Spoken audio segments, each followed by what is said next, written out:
Would you like an easy way to know how to predict the types of questions you get asked in your job interview? Well, watch this video to find out. Hello, I'm Dr. Anthony Llewellyn. I'm the Career Doctor. I'm here on YouTube to help you manage your career. So if you want to get lots of great medical career tips like how to write a CV, how to interview well, how to manage that next step in your career, well, hit subscribe button and turn on notifications so you don't miss a video. So one of the common questions I am asked when I'm coaching doctors and other clients for an interview is, how can I tell what sort of questions I'm going to be asked at the interview? And whilst it's never 100% possible to completely predict what questions you may be asked, actually the sorts of questions that are generally asked, at least at the medical interview, are reasonably predictable. So in this video I'm going to show you my technique for predicting interview questions, but make sure you watch to the end as I'll have a few other tips that might help you out. So here is a typical senior resident medical officer job that's posting up right now on the New South Wales Health website. You can see that it's a role for intensive care medicine, so this is the sort of role that might suit a doctor who is in maybe their third year of medicine, who is looking at potentially training in either intensive care, obviously, or maybe something related like anaesthetics, and maybe thinking of going into training the year after, because a lot of these posts are quite competitive and you don't just get into the training scheme in your third year. So these senior resident jobs aren't formally accredited for training, so generally the selection is done using an interview panel process with maybe about 3 or 4 panel members at the interview. So in this case it's obviously worth reading through the whole position description to see if this is the job for you. But once you have decided that and that you're interested in the job, if you want to work out the sort of questions you're going to get asked, then we need to look at the selection criteria. So we scroll all the way down to the bottom because in most countries like Australia, the common practice and normally also the policy, so the requirement, is to ask questions at the interview based on the selection criteria and the selection criteria only. So in theory, you should not be asked a question which cannot be related to the selection criteria.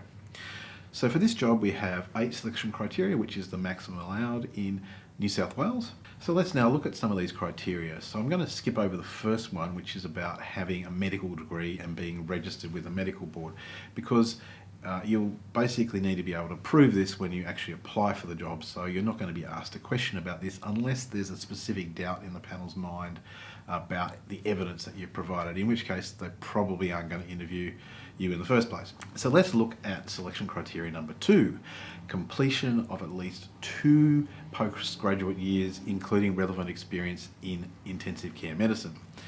So on the surface, this seems similar to the first criteria in that it's a situation of you either have that experience or you don't. But there's actually a few ways this selection criteria could come up as a question in the interview and a few ways of answering it. So the first way this criteria could come up is in what I call the typical opening or first question in the interview. You see, panels often like to kick off the interview with a question that gets the candidate to talk about themselves. It's a nice, opening, warming up type of question to put across. So you might be asked something general like, why are you a good candidate for this role? Or even more general like, why have you applied for this position? Or it might be more specific and actually more targeted to the criteria like, can you outline how your experience makes you suitable for the position? If the panel was to ask this question in a behavioural format, which they often like to, then they might also ask the question in this way. Can you give us an example of how your experience so far has prepared you for this role? Now, I've just given you 4 questions that fit one selection criteria. So you could now go off and prepare and practice answers for all 4 of these question types. And that's a good idea. It's good to practice the different types of ways questions can be asked that are fitting the selection criteria.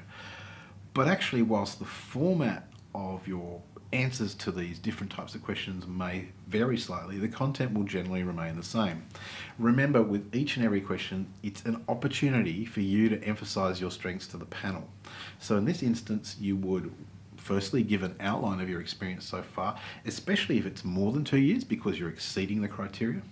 Then secondly, you would talk about any specific experience in intensive care if you have had some. Thirdly, you wouldn't stop there.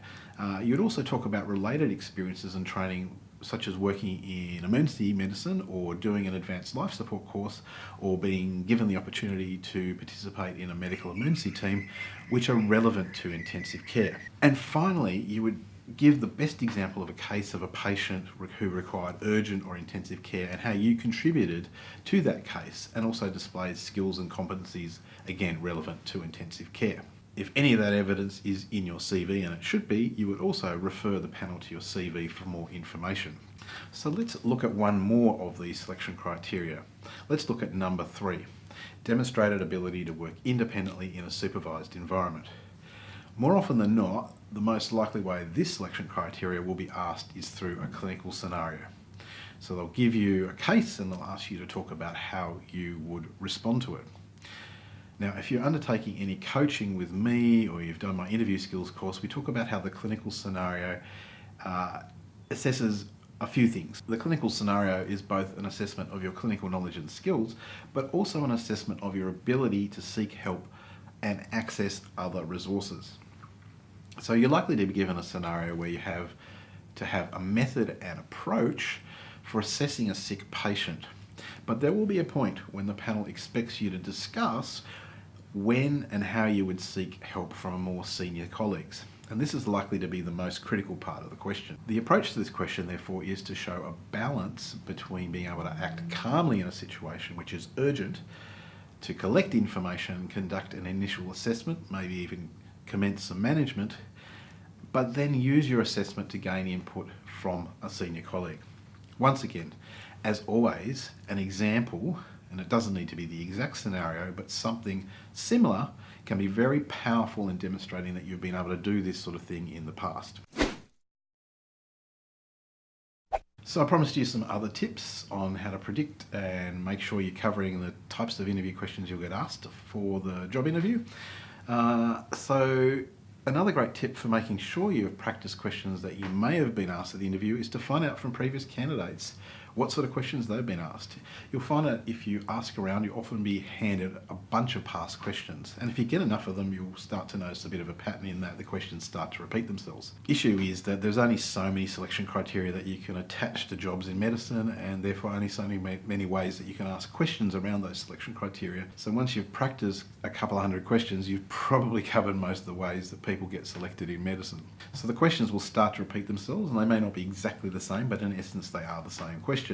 Because medical position descriptions generally don't change much year to year, you can then be fairly confident in using these questions for your practice. And if you practice enough of them, as I say, you'll find that you're familiar with most of the questions that you then get asked. By the way, we've taken the time to put a free page on the Advanced Med website which lists over 500 job interview questions now, categorised by various job titles.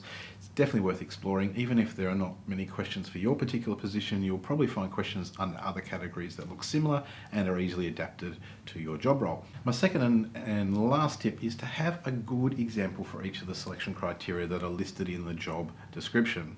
This is useful for a couple of reasons. Firstly, you've probably had to do this anyway when you address the selection criteria in your job application. But secondly, even if you are given a bit of a curveball question and you weren't prepared for it, having an example for each selection criteria will probably give you something to talk about that is relevant to that particular curveball question. So that's how you can work out the sorts of questions that you may get asked at the interview. If you're looking for even more guidance, you may want to purchase my book, Interview Success, Mastering the Medical Job Interview, link in the description below. Or maybe check out the courses and coaching available for interviews on the Advanced Med website. If you liked the video or have a question about the approach that I just outlined, leave a like or a comment below. Feel free to subscribe and turn on notifications, and I will see you in the next video.